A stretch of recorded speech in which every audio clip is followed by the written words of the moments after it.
முன்னொரு காலத்தில் ஒரு வியாபாரி ஊர் ஊராகச் சென்று தொப்பிகளை விற்று வந்தார். ஒரு நாள் வெயில் அதிகமாக இருந்ததால் ஒரு பெரிய மரத்தின் அடியில் ஓய்வெடுத்தார். அவருக்கு தெரியாமல் மரத்தின் மேல் நிறைய குரங்குகள் இருந்தன. குரங்குகள் கீழே இறங்கி தொப்பிகளை எடுத்து தலையில் மாட்டிக்கொண்டு மீண்டும் மேலே ஏறின. விழித்த வியாபாரி கூடை காலியாக இருப்பதைக் கண்டு அதிர்ச்சியடைந்தார்.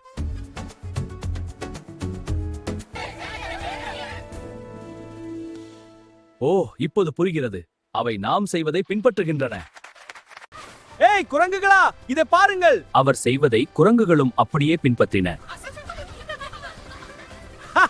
குரங்குகளே, நீங்கள் சாம்பியன்! தன் தொப்பியை தரையில் எறிந்தார்.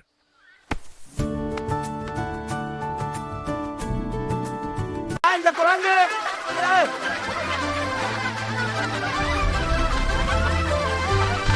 நீதி: சங்கடமான நேரங்களில் பதற்றப்படாமல் நிதானமாக யோசித்தால் எந்த பிரச்சனைக்கும் தீர்வு காணலாம்.